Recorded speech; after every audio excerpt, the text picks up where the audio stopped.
art friends. It's James Kalm, your cultural commando, the half-assed reporter, the guy on the bike. Special shout out to our viewers in Sao Paulo, Havana, and Copenhagen, and we're going to stop in for the 2025 edition of the Outsider Art Fair.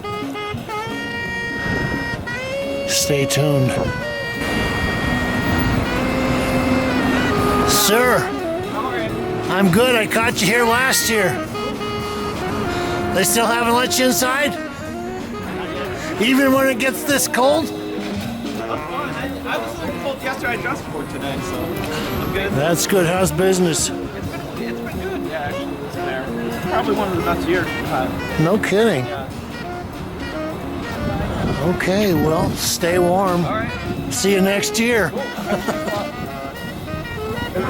Okay, wow. So this is so popular. They've even got people coming up and doing their freelance art displays in front of the fair. Okay, that's a lot of beadwork. I guess that's one place you could park your car and maybe they won't tow it away.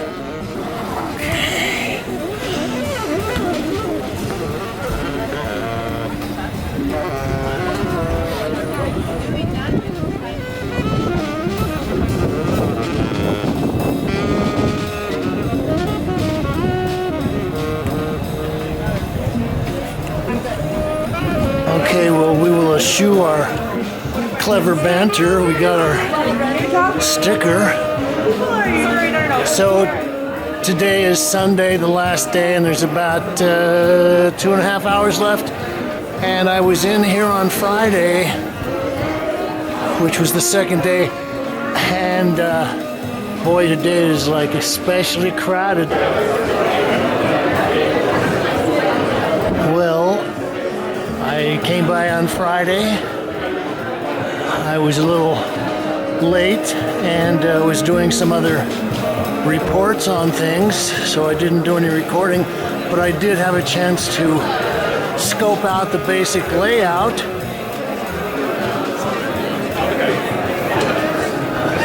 We'll make our little strolling editorial comment. Okay, this is interesting.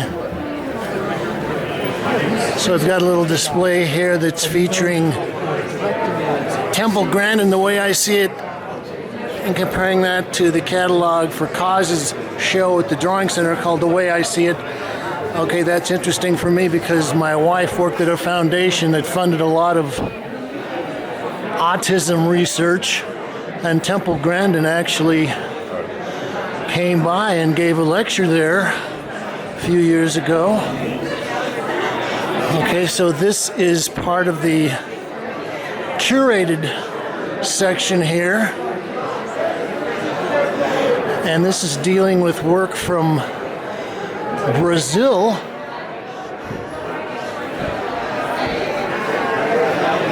And this was curated by this gentleman, Harrison. Okay, we got to keep moving. I think one of the things that I would like to talk about this year is the success, the reach, the influence that outsider art, quote-unquote outsider art has had in the general art world lately.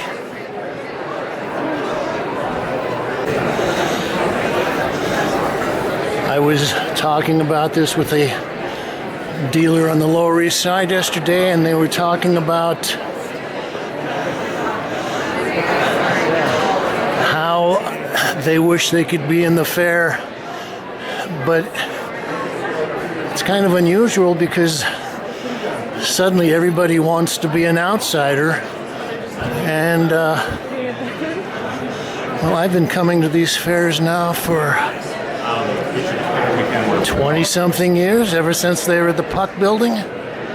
And it wasn't too many years ago when there were a lot of people remember one of them was Bill Arnett, gentleman that had a wonderful collection of,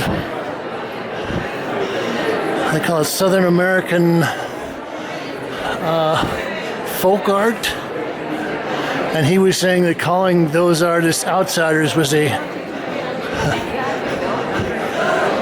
discriminatory category, something like that. But now everybody wants to be an outsider. And, well, what happens if everybody wants to be an outsider? What happens to the insiders? With regards to the insider versus the outsider, I think it's also important to think about something that Albert Camus said, which was, I resist, therefore we exist, which basically says the only way you know if somebody really exists as an independent entity is if they have something to fight against. And if everybody's just part of one side, then somehow they don't really exist until they've got something that they can push against. We'll keep an eye out for some of the more interesting work and see if we can spot any trends. Okay, so this is the Fleischer Ullman Gallery from Philadelphia. When I came in on Friday, they were having a special salute to a lady that had a fantastic collection. This might be some of her work or her collection.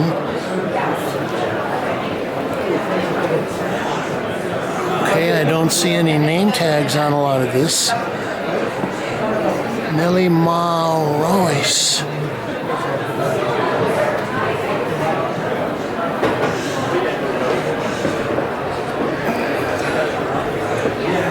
Howard Finster, I guess.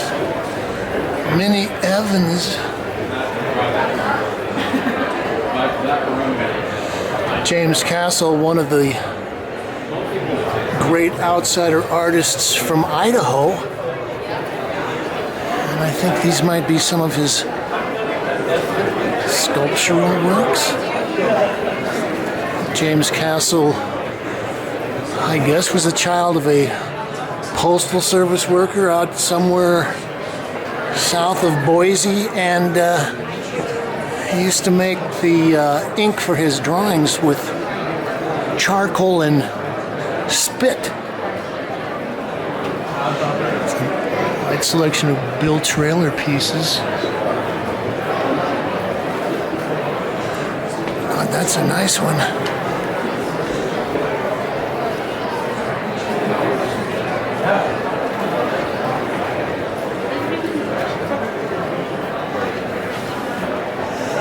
Bill Trailer was using some kind of blue temper that is fabulous.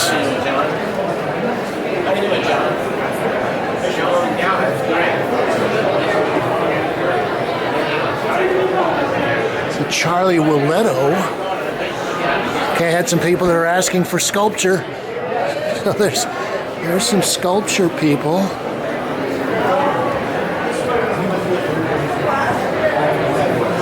David Butler.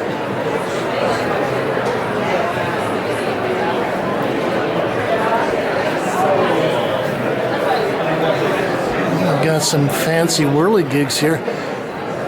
Okay, it'd be interesting to see this when the wind is blowing and you got the gears engaged in all the machinery working there.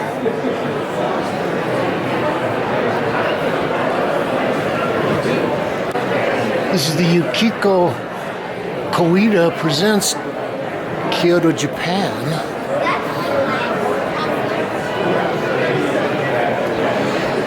And these are works by Yurichiro Ukaya. I think that Yurichiro has been getting a lot of publicity recently. I know I went to see the Cause collection at the Drawing Center last month, and Cause has collected several of Richira Rose works.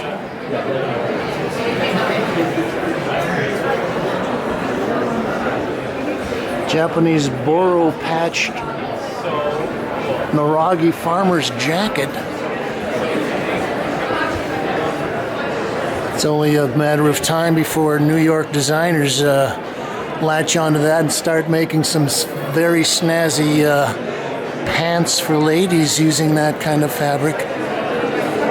Calvin Morris Gallery. Okay, while I'm working on a map of Tribeca, and Calvin Morris is one of the galleries that started down there, I believe, in the early 80s. They've moved around a few times since then, but yeah, they've been on the scene here for a while. Oh, God, that's nice.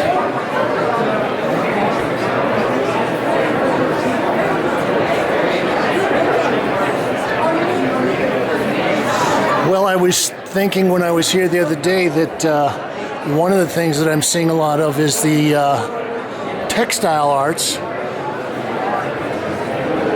like this, and embroidery,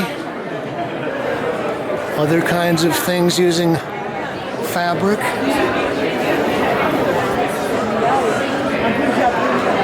These are by Elizabeth Ashbahi.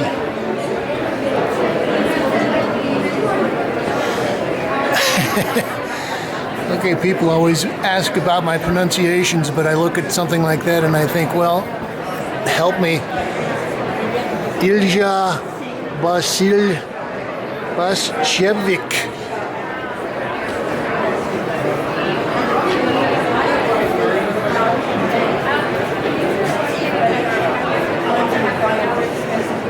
Johan Fischer.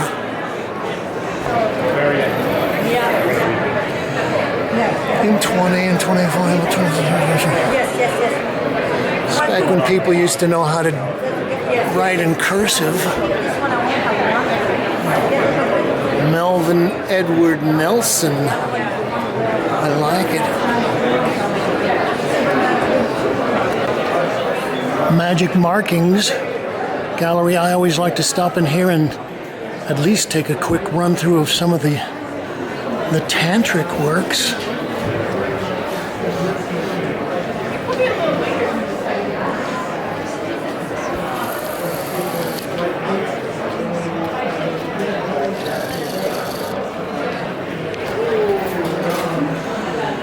Okay, I've seen that piece before. Very nice.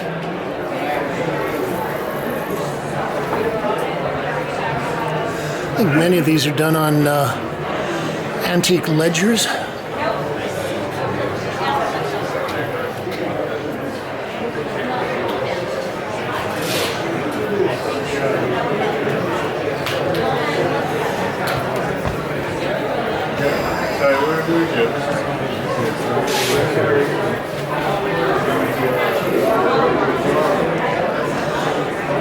Well, this is great. This is like a map of the world, maybe?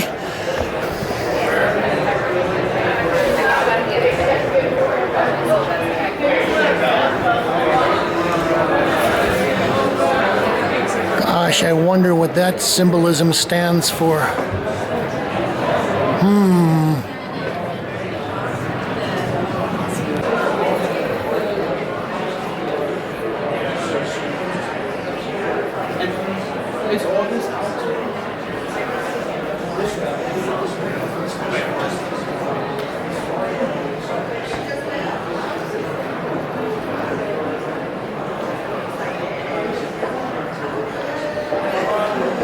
I don't know how old the tradition of Tantric painting is, but I get the feeling that we in the West have a lot of hubris to think that we came up with the idea of abstract painting based on geometric forms or some kind of Platonic world of forms or some Pythagorean sense of geometry.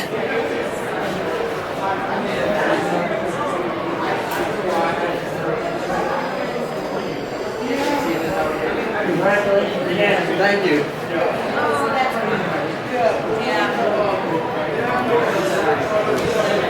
Again, I saw this piece the other night.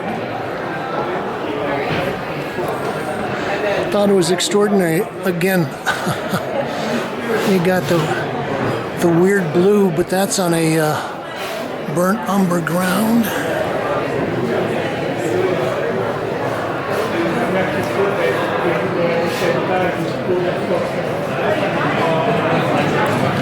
Now we're at the Zürcher Gallery, New York. Gwendolyn Zürcher, why don't you give us a quick description of what you're showing? Yes, Ted Jones portraits. So here you have 1996, a figurative and an abstract version of it, of portraits of Basquiat, Romer Bearden, another.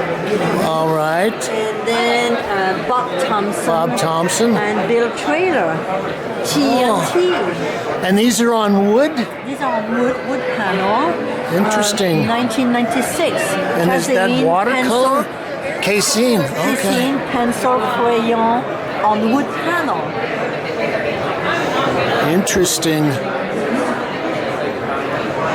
And here we have 3 heads of Ted Jones at different stages of his life, young, a little older and older, and paired with the portrait of Juan de Pareja, who was the contemporary of Velázquez, and which is a painting which is at the Met. The Met's collection. Okay, that's great.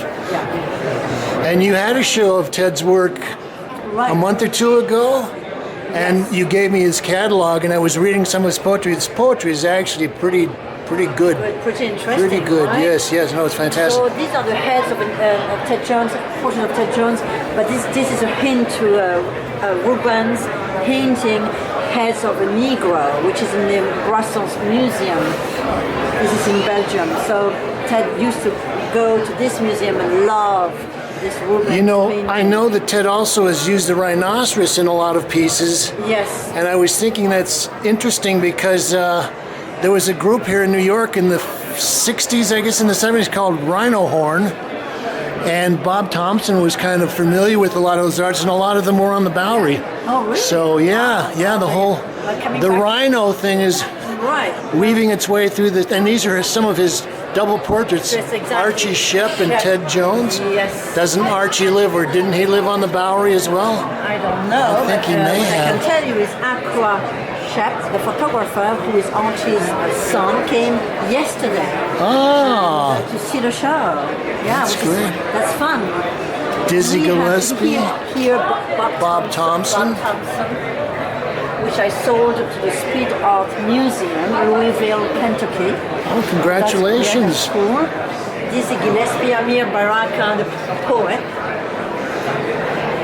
Who does live or did live on the Bowery. And this is just Ed Clark.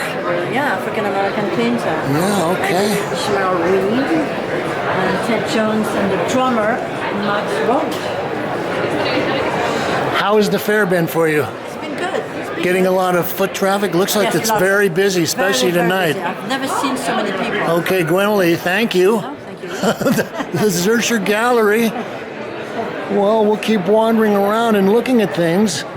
Take a little stroll through the Dutton Gallery. Okay, a lot of this I don't see labels, so we'll just scan over a lot of this. This is Esther Jones.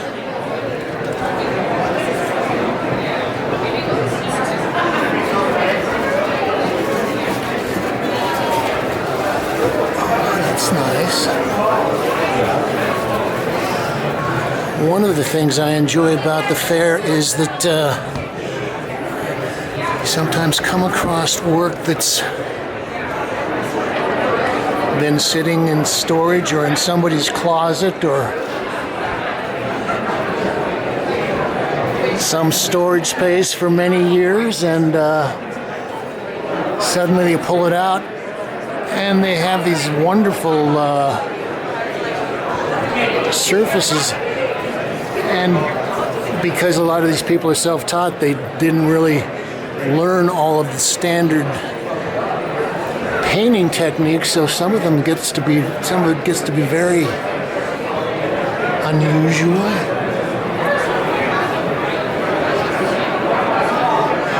I read something that these are from somebody's sketchbook, some with a tragic backstory. Is that true? Yeah, Ted Diamond. He died Ted Diamond. in 1986. Suffered from schizophrenia, and as soon as was our dealer friend of mine's best friend discovered this, she went directly to Charles Murray River Hospital in Boston, and she rescued them. So he'd been doing them there while he was impatient. Yes, that's right. And Many. so did he commit suicide? Was that the story? Yes. Okay. Sorry to hear that. And this is based on a painting by someone else. Is that a Rubens or something? Something, yes, okay. Thank you. Again, here we've got somebody's old sketchbook. It looks like it's probably been sitting somewhere for 50 years.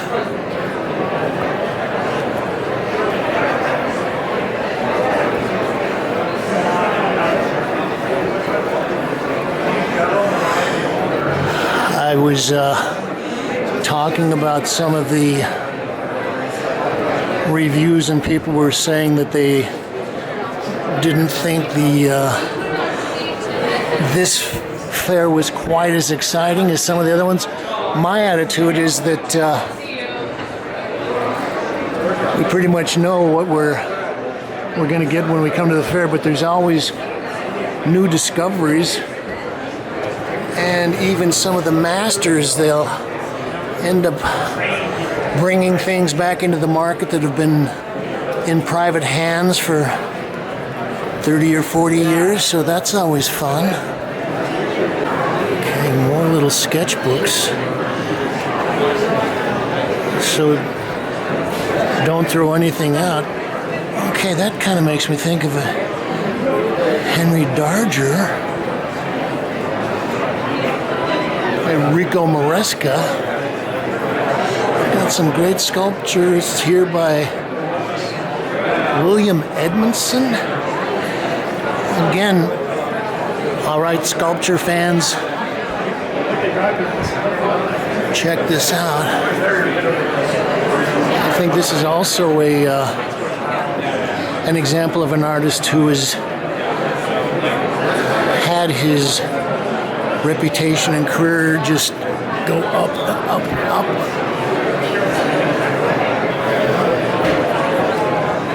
Great. Okay, more Bill Trailer.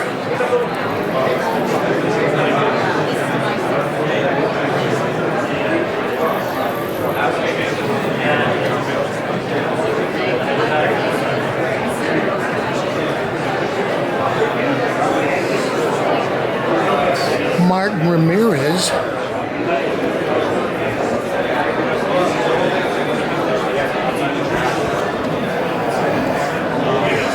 I was talking about the classifications of various types of outsiders. I think it was Joseph Cardinal, one of the guys that came up with the term outsiders. And I think he had at least 3 or 4 categories. One of them was the untrained artist. It's Henry Darger. I saw these the other day, and I like chunky paint, so this is pretty chunky stuff. This is Trudy Viken. It's oil on canvas, 16 by 12 inches.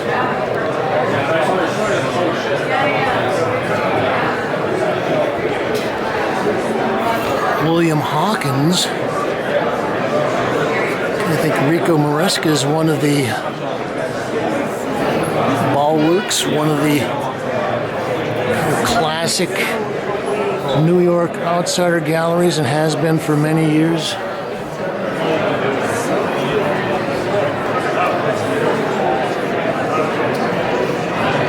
Sam Doyle.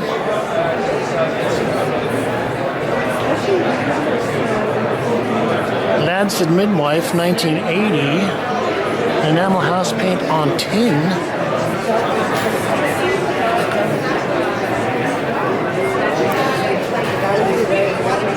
Sister Gertrude Morgan.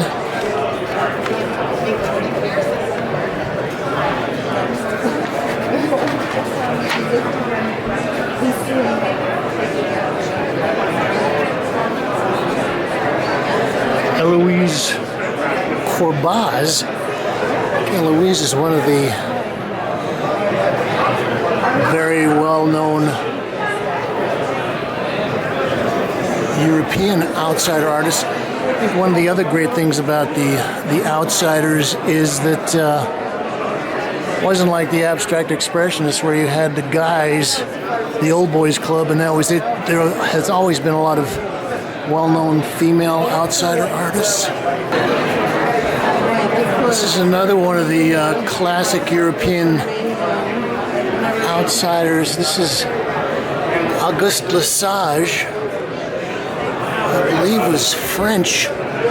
And Coal miner. yeah, he was a coal miner, and he was down in the mines one day, and he had a vision. And the vision said, go out and buy some paint, get some canvases stretched, and I will tell you what to paint. And yeah, so he started doing this and always used a very kind of symmetrical, obsessive pattern designs. And I think at some point he was also got involved with people that are trying to investigate, I don't know what, extrasensory perception or some kind of spiritualism, and they would have him perform and make paintings under a trance, a theoretical trance. So he's an interesting character. There's Adolf Wolfli.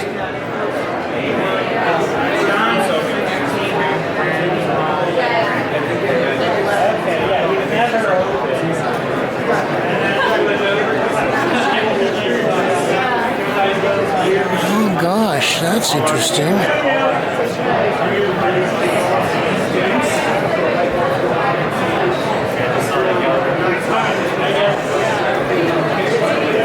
New Orker Halven, 1925. Okay, well, we'll look at the OAF curated space titled Follow My Muse, curated by Marius Nunes.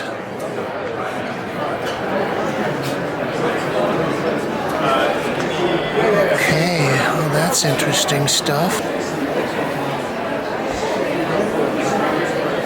Mirian Inêz da Silva, 1938 to 1996. These are oil on wood. I was just running through the other night and I happened to see this painting and it really caught my eye. This is by Maria Alelandora.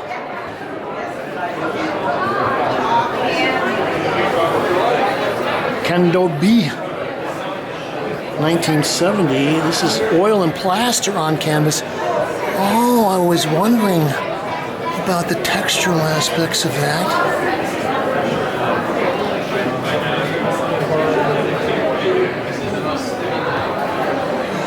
Well, I was just talking to Harrison, and we were talking about one of the premises for the selection was the kind of crossover between, well, European culture, South American culture, the African diaspora, all those various aspects. So by Chico da Silva, Temper on Paper.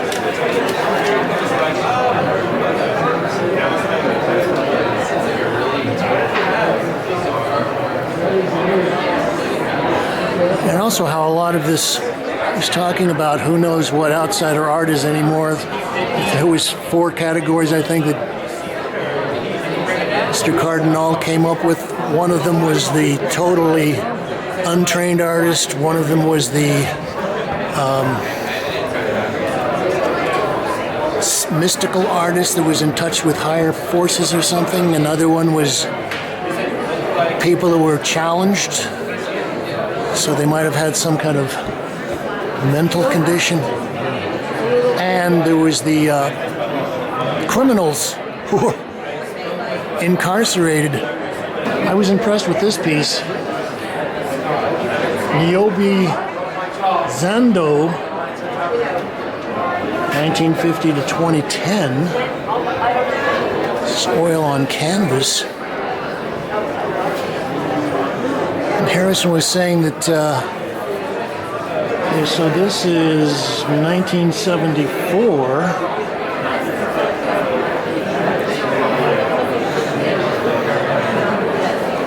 This is Niobe 1968. And evidently, later in her career, she kind of hardened up her forms and almost like Carmen Herrera and became very geometrical and kind of minimalist. It's a wall of paintings by Amadeo Luciano Lorenzato, 1900 to 1995. Okay, well, I was talking about how I enjoy some of the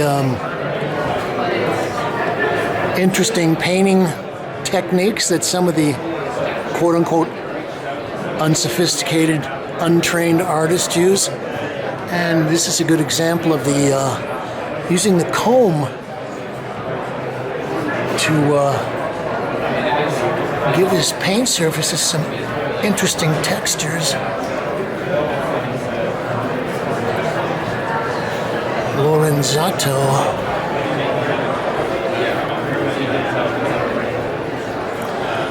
And again, these kind of have a Di Chirico kind of a sense to them.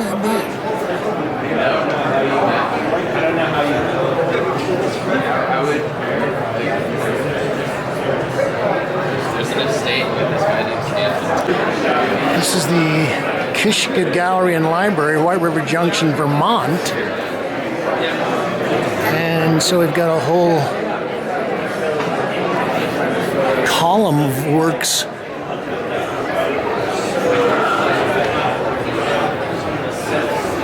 by, I can't find the names here. God sees me in the bathroom, Uncle Gary said.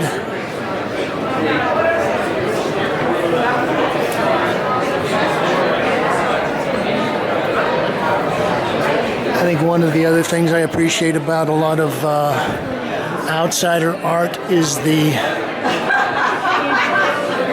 humor. Torture. You are not immune to propaganda, but I am.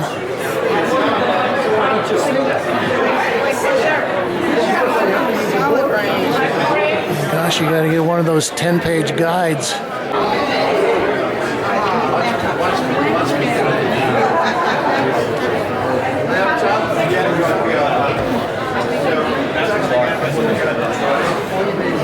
Your Nazi tongue and my scissors.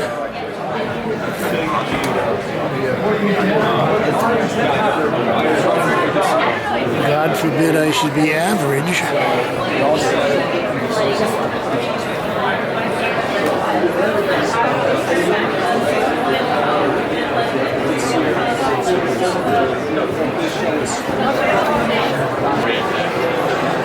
Okay, these works look like they're by Denver Ferguson. So this yeah, that's a different artist.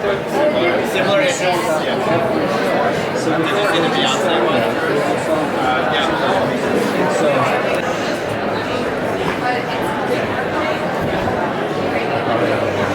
More William Hawkins.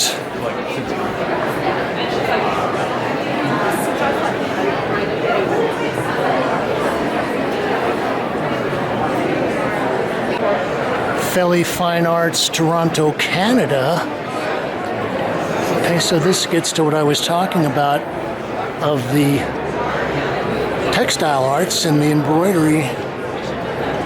These are by Annie Filak-Tyapenek, or as I will call her, Annie.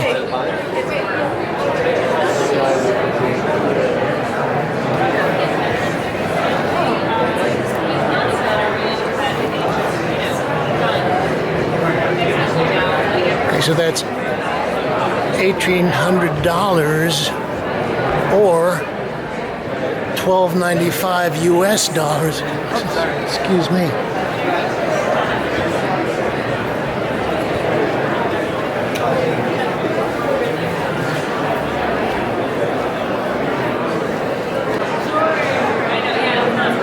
Gosh, I think they're probably selling so much work they have to like fill in the blank spaces. Hello, good, how are you? Great. Having a good time? Always. Thank you. Be careful on those ladders. Oh, it will. John Searle, Glassman, R.A. Miller, Bob Thompson over here. Bob Thompson. Look at that. Gosh, thank you. Portrait of Nina Simone done from life in '65.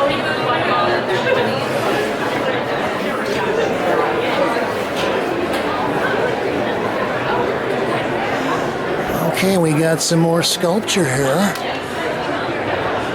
Jim Popso.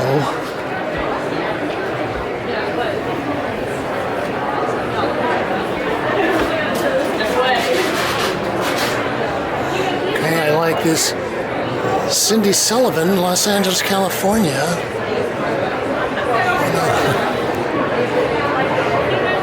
Mustafa Soli. African hair shop sign.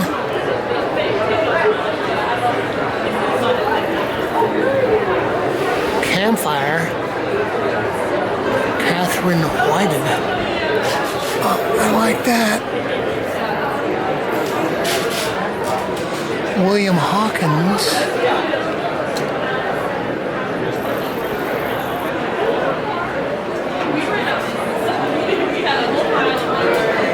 We got a whole bunch of paintings by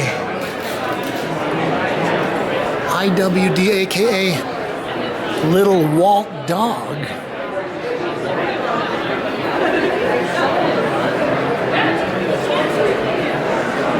Okay, somehow I get the feeling that Little Walt Dog is in LA somehow, maybe.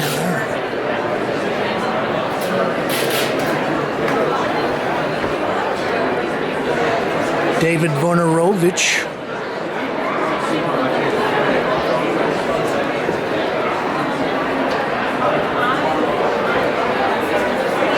Moses Tolliver.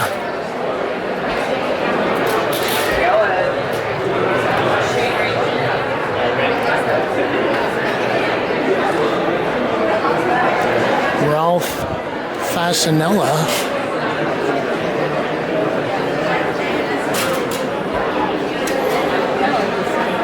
Okay, this has got to be a very early one.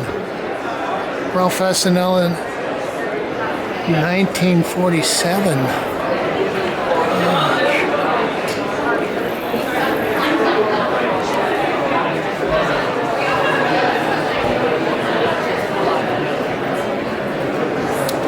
More Ralph.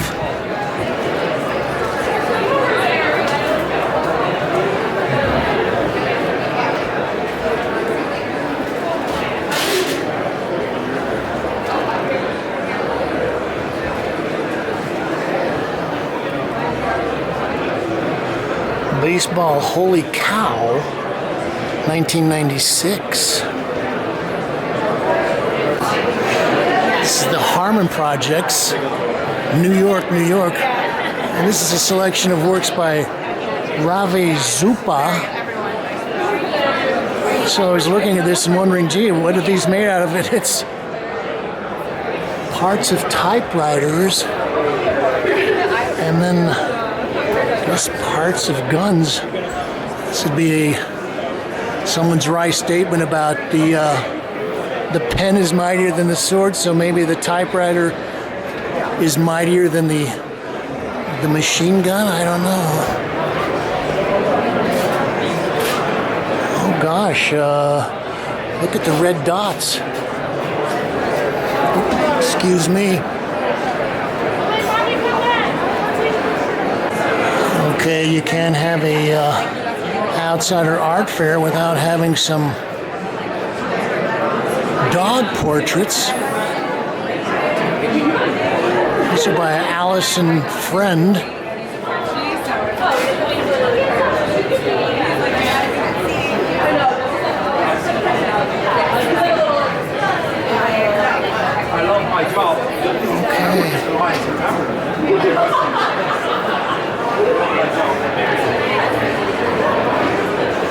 The smoking dogs. These guys are not playing poker.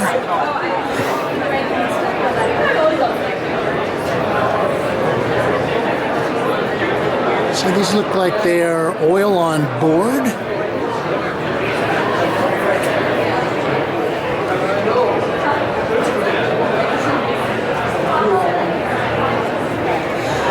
Say one of the other things I noticed is that the Outsider Art Fair has become very popular for families, people and their kids. The kids will definitely be entertained by a lot of this.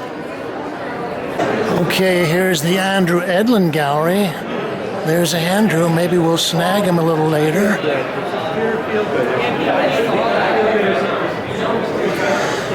And right now he's actually debuting at the gallery, I believe, Abraham Lincoln Walker.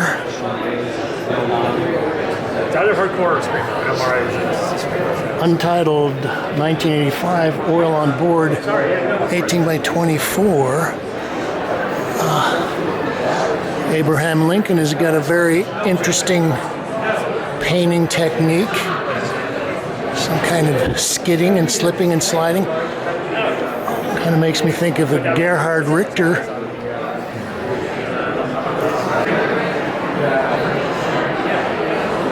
So this is another piece by Abraham Lincoln Walker, 1921 to 1993. This is untitled 1976, oil on canvas, 28 by 24 inches. Oil on paper, untitled, 25 by 18. Andrew also shows an artist from Chicago, Eugene von Brochheimer, who also has got a very interesting technique for painting. Okay, so this is also Abraham Lincoln Walker. So this is 1989, and it says he passed away in 93, so I guess you could consider this part of the late work.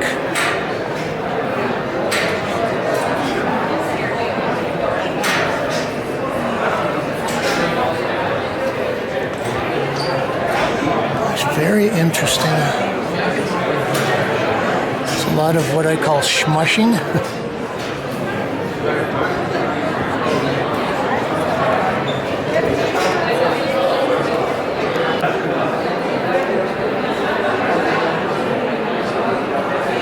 Marcel Store. Gosh, now that is pretty obsessive.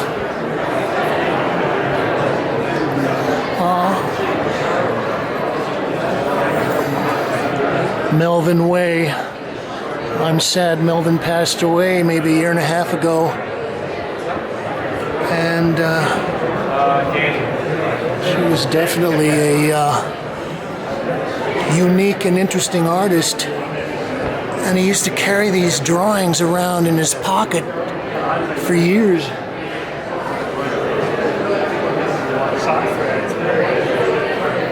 Helen Ray.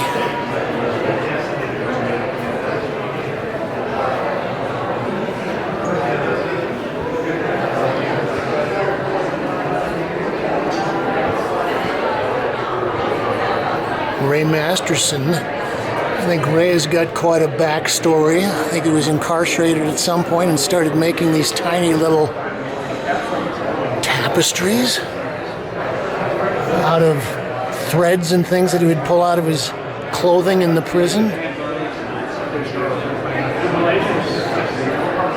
Sisters.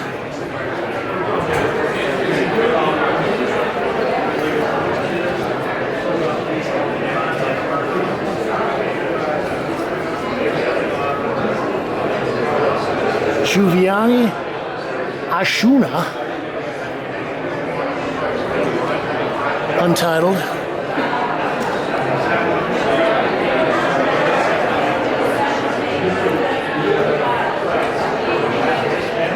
Pudlo Pudliat,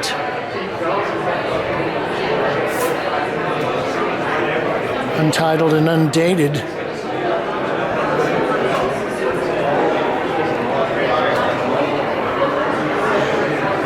Samuel Sarmiento, ceramics.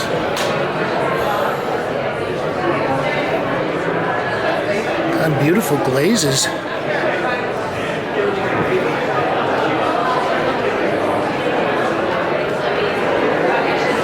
Tyler Macko.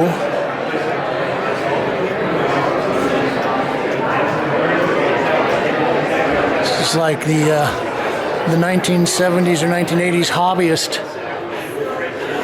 who kind of went over the edge.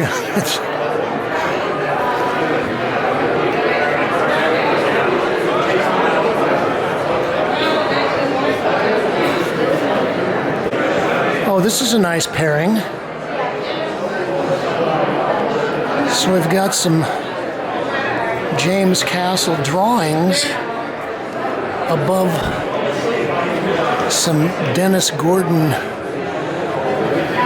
miniature architectural sites. I think Dennis was a New York City fireman for many years and was kind of doing this kind of work on the sidelines, and then it turned into a full-time project. Oh God, the detail work is incredible. He's got a little forklift.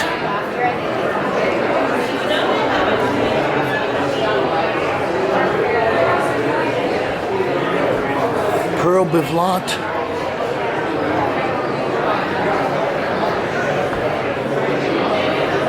More Dennis Gordon. I was saying that he was a fireman, but I think that's one of the reasons that he had to pay attention to a lot of the old decrepit buildings around the city. And I think as he was doing that, he might have been taking photographs and making notes about various places. Look at the detail. I've even got some of the windows knocked out there.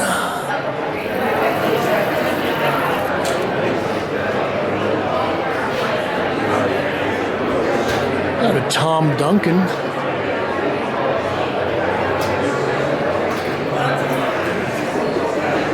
More Dennis. Emotionally conflicted 2023 styrene plaster, basswood resins, oil, and acrylic paints and pigment. Gosh, look at all the old tires out there. A bandsaw. Gosh, graffiti on the walls. Oh, look. There's tiny prophylactics that somebody's thrown out.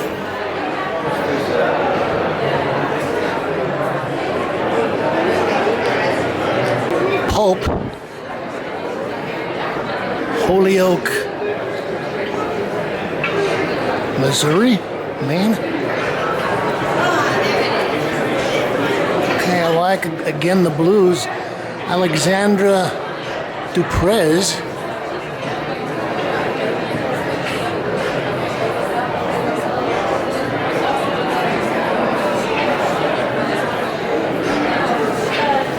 Peter Larsen, Copenhagen, Denmark.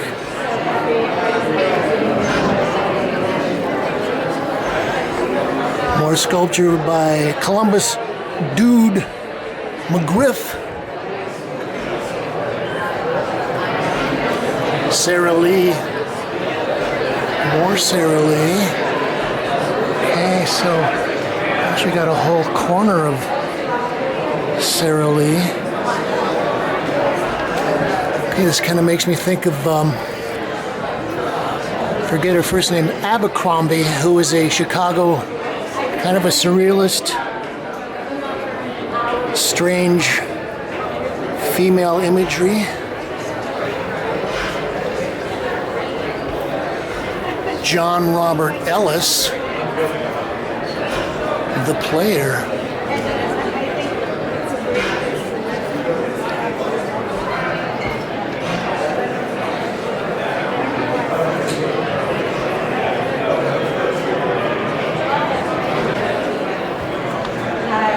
This is Eric Guterweit's Guatemala.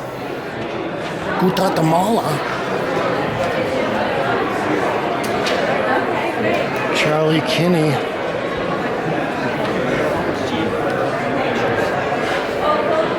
St. Jacques Smith.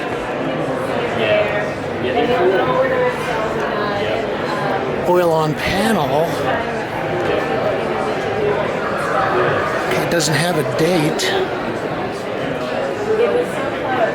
Shane Drinkwater. Okay, well that's kind of fun. This makes me think of some of the Tantric drawings.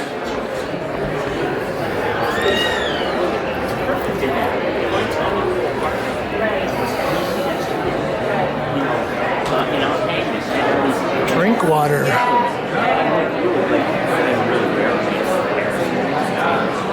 Robert St. Bryce. So it's like, I really just put it like Minnie Evans.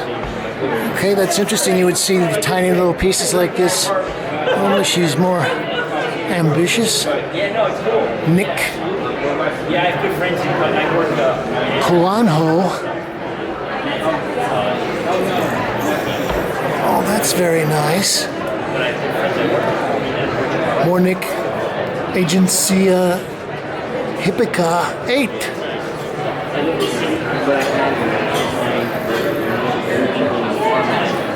This is more from Pulp.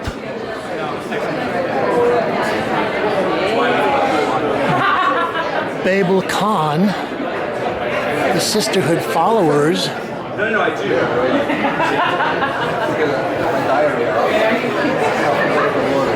Yeah, Babel Khan has got a very nice punchy color sense. Oh, rise ye fallen sinners, 666 U.S. money. Temple rise ye righteous saints after the storm.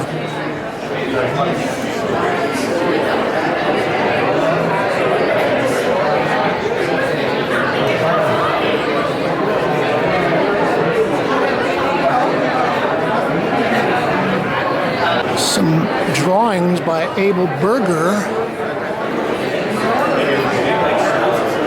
Color pencil on paper.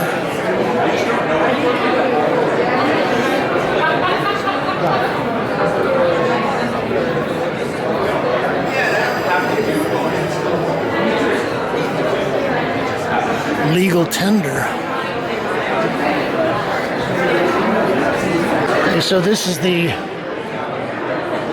Reicht Fish Gallery from Strasbourg, and this is a very popular piece. I've seen it featured as one of the top interesting pieces in the show.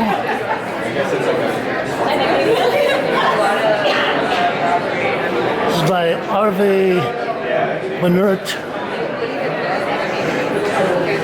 And they're saying that he finds these pieces, puts them together, resurrects them, and then goes in and does some carving in here. So the skulls are all carved in by Arve.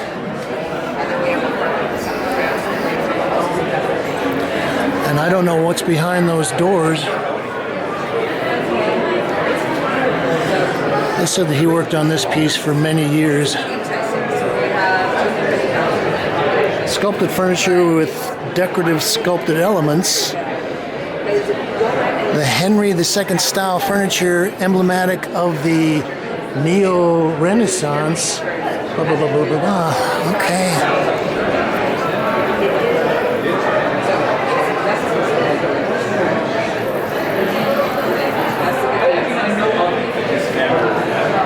And here are some of the smaller pieces.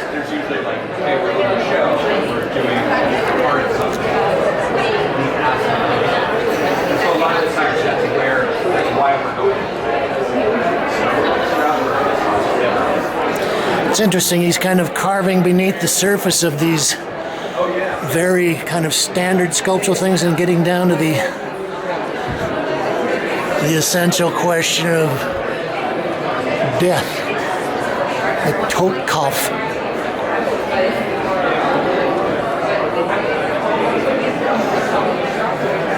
It's by Ryan Matthew Cohen. It's a nice selection. It's Billy White at the Shrine Gallery.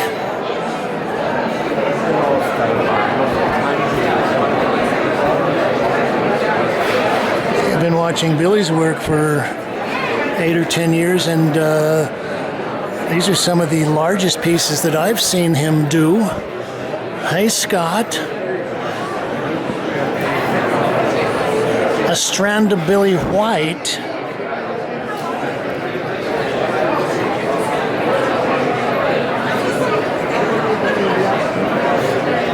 Is Billy around, or did Billy go home? He went home. He was drawing for about 3 hours. You can see the pencil. The shavings, yeah, okay. He drew about 20 people for free out of love. Really cool. It's got to be a pretty draining experience to come in and deal with all these crowds. Dug it? Yeah, it was.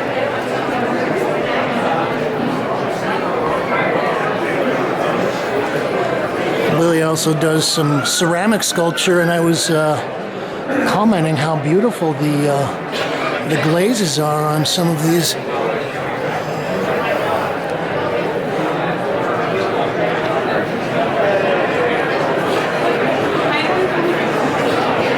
Strand of Billy White, born 1962, is a self-taught artist working at Naiad Art Studios in Richmond, California. He cited Van Gogh as a major influence in his life, saying, "I'm the guy who was going to draw a picture of Van Gogh." So I think that's Van Gogh right there. Could be. I wanted him, but I put him black. Okay.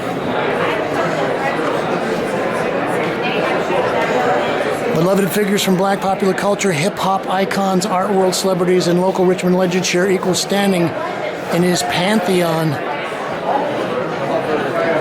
Oh God, we even got a little glitter in there.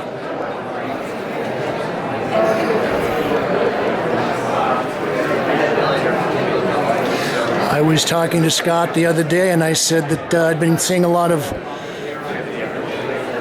paintings by George Baselitz because he's got some exhibition somewhere, and I said, I think this piece by Billy is as interesting as most of those Baselitz paintings. Stephen F. Powers and Joshua Lowenfeld's gallery. We stopped in there last month to cover a show called Fat Over Lean, Thick Over Thin, something like that.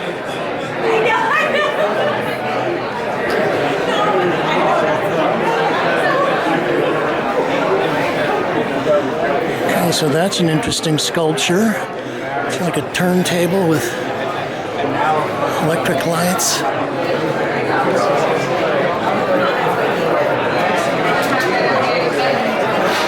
Gosh, look at that electric cable hanging on the top of this unknown artist, 1930s, 1940s.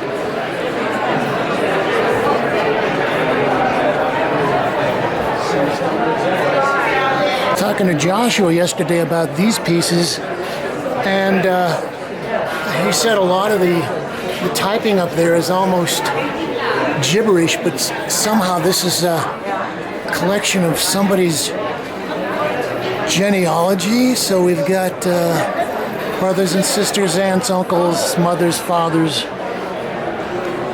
all of that stuff.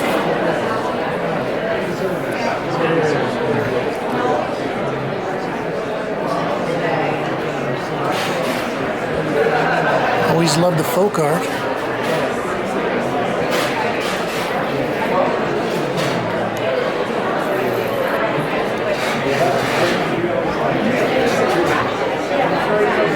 Bridget Berlin, 1939 to 2020. Badley, Needlepoint pillow of New York Post cover, circa 2006. During the Enron crisis.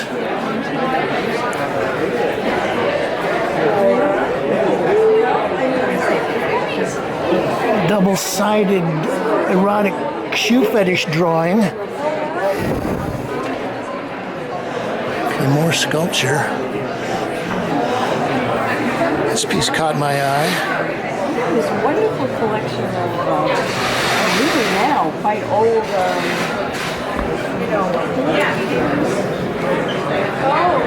Double-sided geometric advertisements. Millerite drawings dated 1844. Well, I'm looking at this and it makes me think of a Robert Flood mystical diagram. It's all about female and male, the duality of the world.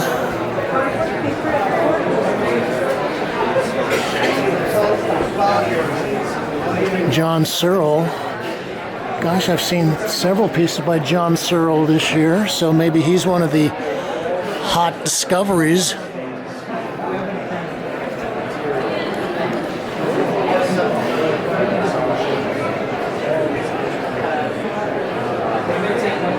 Ryder Henry.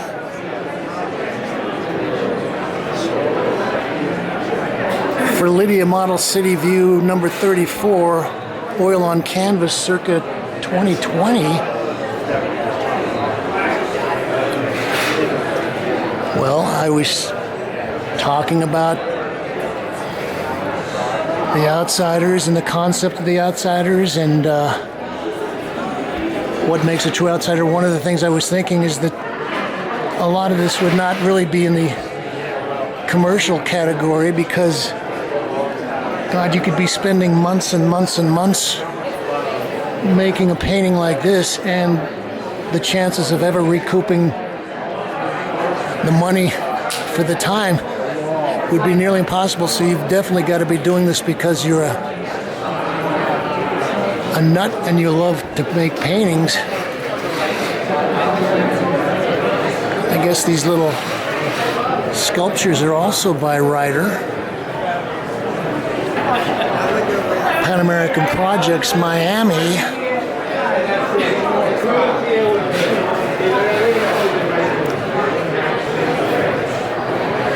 Miss Lydia Castillo.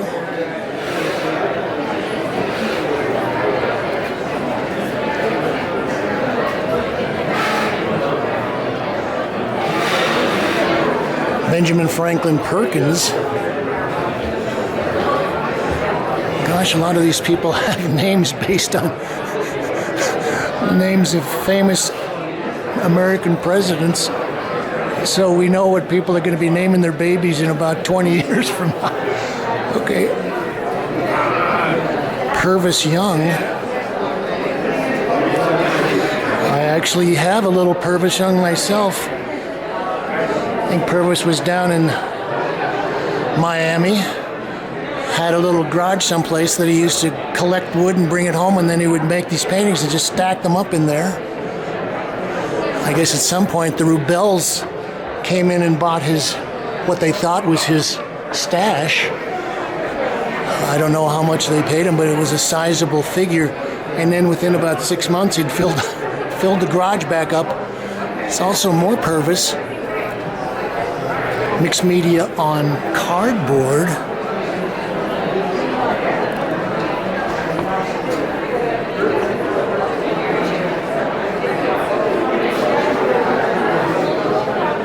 Some more major piece. I know that Chris Martin has collected Pervis pieces, and we're having a discussion about that. I also think that Pervis was one of the artists that Bill Arnett was very interested in and collected a lot of. And Chris said that he'd actually talked to Bryce Martin, and that Bryce Martin had collected some Pervis work.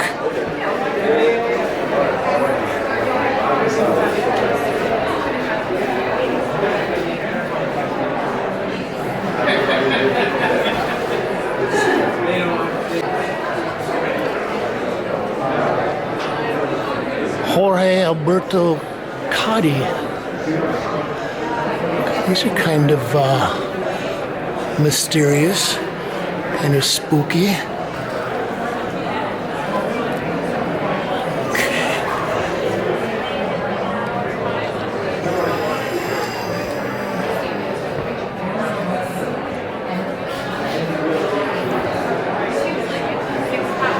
Okay, so we've got a little chamber.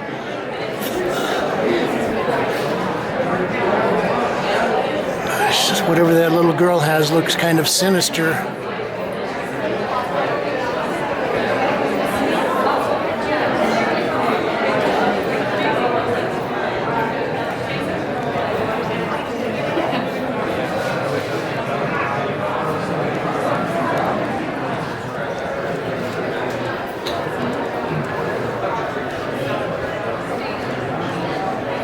It's titled New Vaudeville. So we've got cigar bands and photography and some other things collaged in there. Looks like he chopped up some money. So I was talking about how seems like a lot of people are bringing their kids here, which is always interesting. And I also like to come by just to get fashion tips on what I should be wearing this season. Okay, so this is Bill Arning's exhibitions, Kinderhook. Well, one of the reasons I wanted to stop in here because I was talking about how I find the one of the trends is the textile art, the embroidery. Yeah, so it doesn't need too much. And either with the... So these embroideries, is that what you call them, embroideries? Yep. By Alexandria Dieters. I think we've seen Alexandria's work here a few times before, but I think the work has gotten more ambitious. It's a little bigger. Okay, as I declared many times, many years ago before you heard me say, I am God, thousands and thousands and thousands, even millions declared my deity. Okay.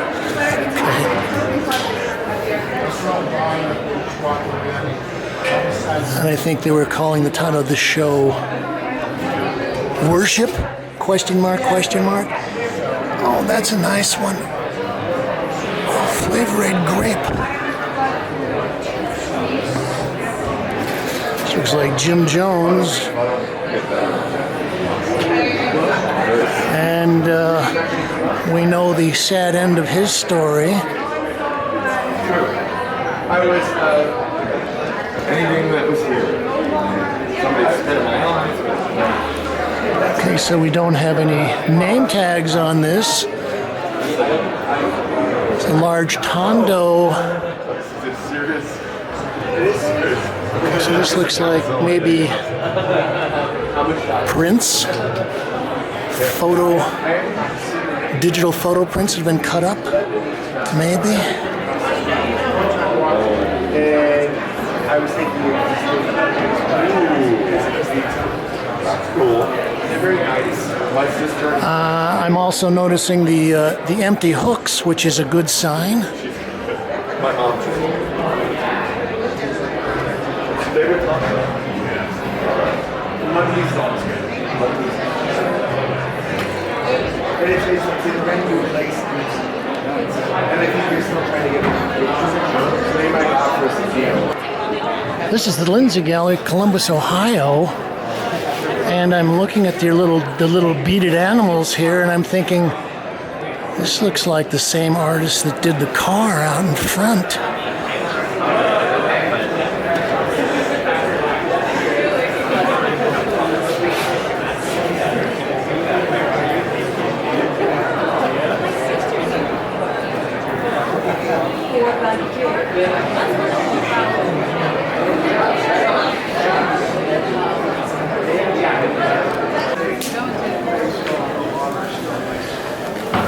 Well, people are starting to wrap up their exhibits. Well, I also could be wrong, but it seems like I'm seeing a lot of people walking out of here with art under their arms, so that's always a good sign.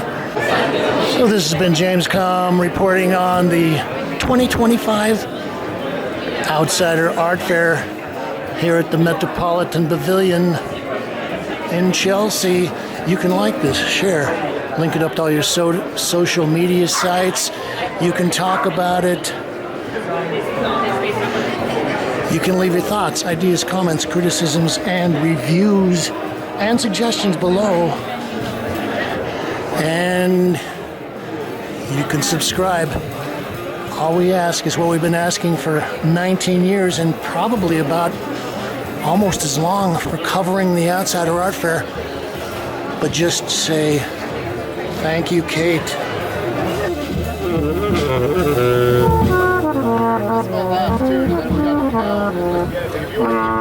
Yeah, thank you. Thank you.